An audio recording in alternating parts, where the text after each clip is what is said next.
취임식 이후 바로 시장 반응은 뭐였냐면 관세보다는 그 트럼프가 조금 더 이제 우선순위에 두었다라는 거였습니다.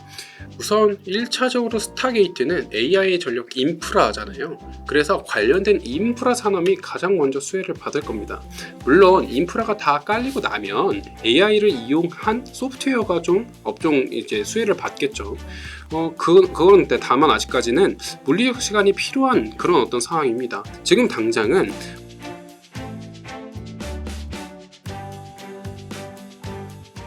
안녕하세요, 빅터뷰입니다.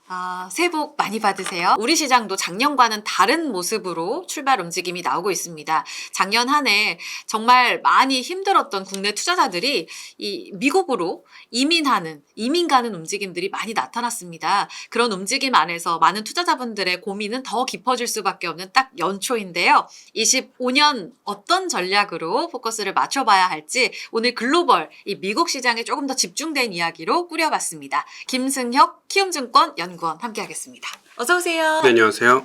새해 복 많이 받으세요. 새해 복 많이 받으십시오. 역시 2025년도 미국이 답이다. 단답으로 주시면 어때요? 맞습니다. 사실 제가 이제 작년 연간 전망에서 냈던 자료 중에 하나가 뭐가 있냐면 이제 노아의 방주, 미국 이런 얘기가 있었거든요. 아직까지 그 외국인 직접 투자 자금을 기준으로 한번 보더라도 사실 미국으로 좀 유입되고 있는 자금들이 압도적으로 많이 있는 상황이고요. 예. 투자를 할 것이냐에 대해서는 아직까지는 미국이다라는 게 첫 번째고, 그 다음에 단적으로 S&P 500과 이제 전 세계 주가 지수에 대한 상승률 추이를 보더라도 아직까지 점유율이 훨씬 S&P 500이 높습니다. 그러면 집중도가 좀 더 높아졌다라는 거고, 원론적으로 왜 그러냐라고 하면 AI가 지금 트렌드인데 AI를 사실 미국이 거의 독점하고 있잖아요. 그런 관점에서는 아직까지 미국이 좀 답이다라는 말씀을 드립니다. 시원스럽게 답변부터 주셨습니다. 그러면 말씀하신 AI 이야기로 바로 질문 드려보죠. 이번 주 트럼프 취임식이 가장 핵심이었는데 AI 행정명령과 함께 스타게이트 발표했습니다. 대표 수혜주 어디로 가장 집중해야 된다고 보세요?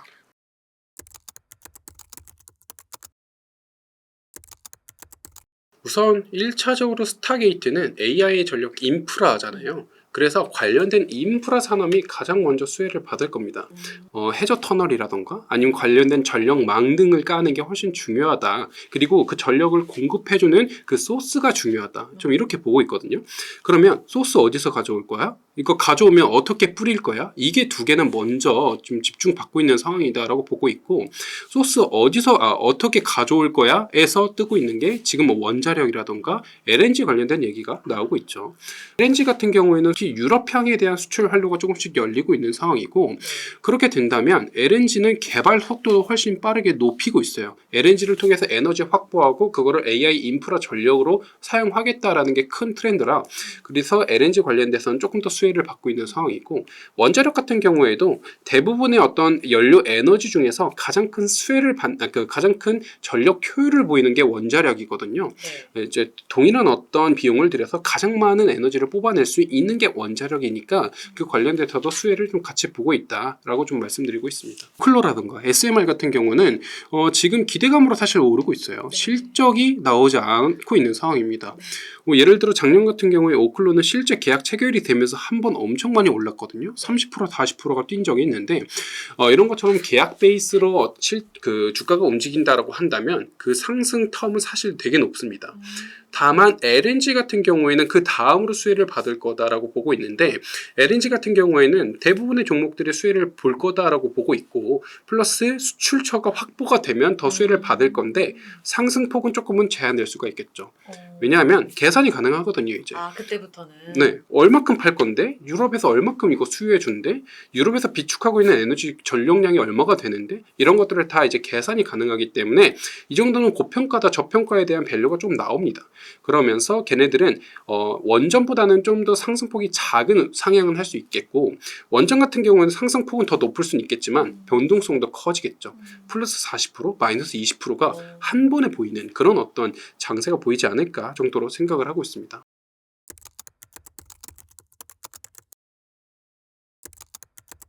아직은 인프라의 시간이다라고 말씀하셨는데, 그리고 그 다음이 소프트웨어라고 하셨잖아요. 가장 첫 단에서 움직인 쪽이 하드웨어 아니었습니까? 엔비디아 이야기 여쭤보고 싶은데, 스타게이트의 주인공인 오라클의 대고객이 엔비디아. 그래서 기술 파트너라서 최대 수혜주다 이렇게 이야기합니다. 이제 실적 발표도 27일에 대기가 되어 있는데, 시총 1위. 여기서 역사적 신고가 또 나올지. 이번에 블랙웰 매출 얼마나 뜨거울지 굉장히 기대가 됩니다. 기대하고 계세요? 요번 엔비디아 실적에서 저희가 좀 눈여겨봐야 되는 부분, 그리고 저번 실적과 저저번 실적에서도 계속 눈여겨봐왔던 부분이 뭐냐라고 하면 결국에는 매출 총이익률이에요. 작년 이제 한 6월 정도에 이 GPM이 75%가 찍혔습니다. 이제 그 100원을 이제 매출을 하면 75원이 내 돈이라는 거거든요. 이게 정말 말이 안 되는 수치인데 얘네가 70%에서 75%를 한번 찍고 78%를 찍으니까 주가가 상당히 튀었습니다. 상당히 튀고 그게 그 이후로 조금씩 내려왔어요. 75%, 72%, 그 다음에 이제 이게 71% 이렇게 조금씩 내려오고 가이던스도 하향이 되다 보니까 이제 그 엔비디아에 대한 주가 상승률이 상당히 높아졌던 게 조금씩은 조정을 받았다가 올라오고 지금 현재 레벨에서 유지가 되고 있는 상황이거든요. 근데 블랙웰에 대한 얘기가 뜨거운 이유 중 하나는 결국에는 범용형 반도체에 대한 사용이 훨씬 더 많아질 거다라는 게 지금 트렌드고 블랙웰이 좋을 거다라는 건 다 예상은 하고 있습니다. 다만 우리가 봐야 되는 건 그때 엔비디아의 젠슨 황이 얘기를 했듯이 첫 생산 단계에선 아직까지는 규모의 경제를 확보하지 못했기 때문에 첫 생산 단계에서의 비용은 조금 더 많이 들어간다. 그러면 그때 당시의 GPM은 한 70% 정도다 정도로 이제 본인이 컨콜에서 얘기를 했거든요. 그거는 지금 이제 우리 시장이 예상하고 있었던 어떤 순이익 환원율 같은 경우가 어느 정도가 있는데 그거보다 좀 낮아질 수 있다라는 우려를 발생시키는 겁니다. 그래서 저번 엔비디아 실적 같은 경우에도 숫자는 잘 나왔어요. 이제 매출이라던가 순이익 같은 경우 YY, QOQ 다 괜찮게 나왔는데도 불구하고 가이던스 하향에 대한 얘기가 있었고 GPM에 대한 가이던스 하향 우려가 좀 들어오니까 주가가 좀 내려앉았던 그런 이슈가 있었거든요. 요번에 우리가 좀 봐야 되는 것 중 하나는 이제 그런 부분이다. 물론 앞으로의 성장성은 사실 너무 많이 열려 있습니다. 휴머노이드 시장이 열리면서 관련된 칩이 많이 들어갈 수가 있고 이제는 빅테크가 아니라 이제 점차적으로 소프트웨어의 기업들이 본인들의 어떤 자체 플랫폼을 이용을 하면 반도체를 많이 사용을 할 수밖에 없거든요.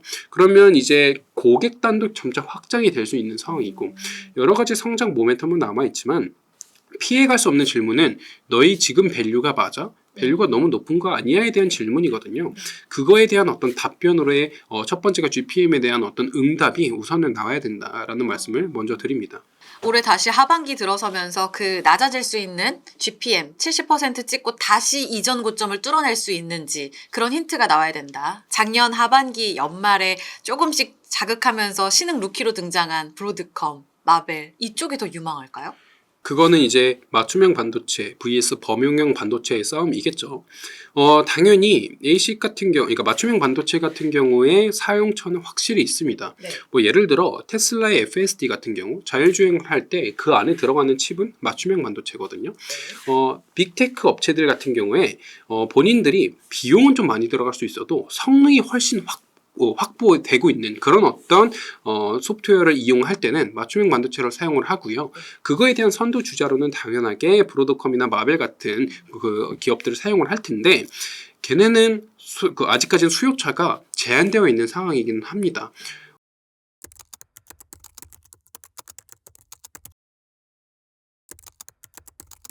트럼프가요 취임되고 나서 이렇게 행정명령 사인하는 그 짤이 돌기도 했잖아요.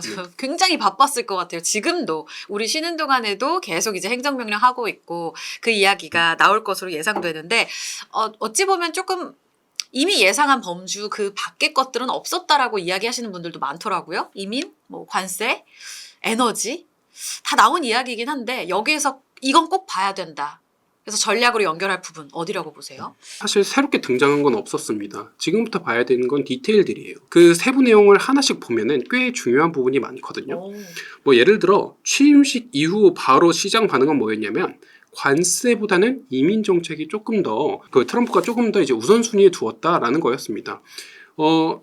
제가 이제 이전에 냈었던 자료 중에 이제 이 비슷한 얘기를 하면서 관세 정책은 조금 더 시간이 걸릴 수 있을 거다라고 저는 말씀을 드려왔는데 그 이유가 뭐냐라고 하면 관세 정책을 담당하는 부처를 한번 보자라는 거죠. 걔는 재정정관, 지금 스콧 베센트죠. 예. 그 다음에 상무장관, 하워드 러트릭이거든요. 그리고 USTR, 미국 대표부입니다. 이제 얘네가 어느 정도의 조율을 할 텐데 얘는 생각이 다 달라요. 예를 들어 재정장관 같은 경우에는 관세는 합의의 대상이다. 이거는 이제 그 합의를 이끌어내기 위한 어떤 수단이다 정도로 보고 있는 상황이고요. 러트릭 같은 경우, 상무장관 같은 경우나 USTR, 제이미 네이선 같은 경우는 반대입니다. 아니다. 이거는 협박의 도구다. 무기로 사용해야 된다. 강하게 얘기를 하고 있거든요. 입맛이 다릅니다. 입맛이 다른 상황에서 이거에 대한 합의점이 도출되려면 뭐가 미국한테 조금 더 실익이 될 거냐가 판단이 돼야 돼요. 그러려면 물리적 시간이 필요하다라고 생각을 하는 거죠. 이게 실익이 어떻게 될 거냐는 이제 관세를 적용해서 상대가 보복 관세를 하면 당연히 미국 내에서의 CPI 상승이 재차될 수 있잖아요. 결국 트럼프가 에너지를 많이 뽑고 뭐 이런 그 금리를 내리고 하는 것도 다 물가가 오르면 절대 안 되는 부분인 거거든요. 근데 그거에 대한 취약점인 물가가 오를 수 있게 된다라고 하면 그거는 본인의 어떤 아젠다랑 완전 반대되는 얘기입니다. 이게 좀 계산이 들어가야 돼요. 이 계산이 되고 있지 않은 상황에서 관세를 바로 진행해버리는 거는 좀 어려울 거다라고 보고 있어서 관세는 좀 딜레이로 봤고 이민 정책 같은 경우에는 정책적 그리고 정치적인 근거가 확실했습니다. 우선 정치적 근거는 요번에 이제 출구조사, 트럼프 출구조사 한번 보면 생각보다 백인 여성과 흑인 여성분들이 되게 많이 뽑았거든요. 예상과 반대였죠. 그분들은 사실 트럼프 안 뽑을 것 같았는데 딱 봐도 안 뽑고 싶잖아요. 근데 생각보다 많이 뽑았어요. 그래서 그 설문 이유를 보면 대부분 무슨 얘기를 하냐면 내 아이들을 밖에 내보내기가 무섭다. 왜냐하면 실제로 불법 이민자분들 중에서 범죄를 저지르는 분들이 생각보다 많고 특히 요번에 이제 국경 얘기가 나오면서 했던 게 남부 국경에 대해서 우리가 되게 좀 지켜야 된다, 수호를 해야 된다. 이거를 위해서 뭐 장벽 건설하고 그 다음에 군사도 개입시키겠다. 여러 가지 얘기가 나왔거든요. 좀 신기했던 거는 드론을 활용하겠다라는 얘기가 있었어요. 드론을 이제 이용을 해가지고 세부 타격을 하겠다라는 거죠. 그 정찰 같은 걸 진행을 하고 그게 이제 행정명령 세부 내용 안에 있었거든요. 그런 것들을 보면 어느 정도는 이제 국경에 대해서 상당히 좀 불안해하는 이제 백인 또는 이제 흑인 여성분들이 많았잖아요. 그런 사람들 같은 경우에는 저 사람들 빨리 내쫓고 싶어에 대한 심리가 있었겠죠. 그러면서 그러면 난 트럼프 뽑아야겠다에 연결고리가 있지 않았나 정도로 판단을 하고요. 그러면 트럼프 입장에서는 그 사람들의 어떤 그런 응답에 답해줘야 돼요. 그게 이제 정치적인 어떤 근거다라고 보고 있고 정책적 근거는 트럼프는 결국에는 재정 지출을 메디케어나 메디케이드 같은 경우에 대한 재정 지출을 어느 정도는 조율을 무조건 해야 됩니다. 법인세를 인하하면서 곳간이 줄어들기 때문에 필요한 곳에 돈을 써야 되거든요. 그러면 저소득층들에게 돈 나가는 걸 줄인다라고 하면 이 사람들이 너무 반발이 심할 수 있잖아요. 그럼 이거 어떻게 하느냐? 얘네 일 시켜서 얘네가 자체 소득 만들게 해. 그리고 얘네의 일자리를 뺏었던 애들을 쭉 보니까 불법 이민자분들이 많았던 거죠. 야, 얘네 다 내보내. 얘네 내보내고 이 빈 일자리 얘네로 채워가 어느 정도 구상이 있는 거죠. 뭐 대표적으로 이제 미국 위쪽, 오른쪽 위쪽에 있는 저희가 이제 사실 대선 때 가장 뜨거웠던 지역이 있잖아요. 러스트벨트 지역이라고. 그쪽 역시도 이제 백인 저소득층들이 본인들의 일자리를 이민자들한테 다 뺏겼다라고 해서 되게 불만이 높았거든요. 이제 그분들이 다시 일자리를 얻게 하고 그 사람들이 이제 소비가 만들어내기 시작하면은 두 가지 효과인 거죠. 첫 번째는 얘네들한테 복지금 안 나가도 되고 두 번째로는 소비가 새롭게 생성이 되고 이게 가능해지려면 불법 이민자를 내보내야 된다라는 구상이 있었던 거죠. 그러면 아까 말씀드린 정치적인 이유뿐만이 아니라 어떤 정책적인 근거도 같이 있었다. 그렇기 때문에 이민 정책이 먼저 좀 집행이 되고 관세는 조금 이후에 진행되지 않았을까 정도로 보고 있는 상황이고요. 그래서 이번 행정명령에서 특이했던 점은 당연히 딱히 없었습니다. 다만 그 세부 디테일들이 중요하다라고 보고 있는 상황이고 세부 디테일들이 이제 하나씩 공개가 되는데 그거를 우리가 한번 눈여겨보자. 좀 이렇게 말씀을 드립니다. 기회는 디테일에 있다. 그럼 방산 드론 에너지? 이렇게 섹터를 계속 관심 있게 보면 돼요? 맞습니다. 방산 쪽도 상당히 관심이 있죠. 네. 왜냐하면 트럼프는 어찌됐건 본인이 원하는 대로 다 하려면 힘이 세야 돼요. 작년 같은 경우에도 이제 사우디 지켜주겠다고 이제 미국이 날라가가지고 내가 아이언도 사이트 내가 설치해줄게 네. 우리 편 먹어 했는데 물론 문전박대 당했지만 미국의 외교 정책 베이스는 항상 너희한테 안보 줄게. 특히 중동 지역에 있어서는 어쨌든 사우디랑 이란은 시파와 순위파라 싸울 수밖에 없는 구조거든요. 네. 그 어떤 상황 속에서 내가 군사력으로 너희 지켜줄게 대신 너희 나한테 이거 줘 이게 거의 메인 트렌드이기 때문에 방사는 거의 필수적으로 가져갈 수밖에 없다 이렇게 보고 있습니다.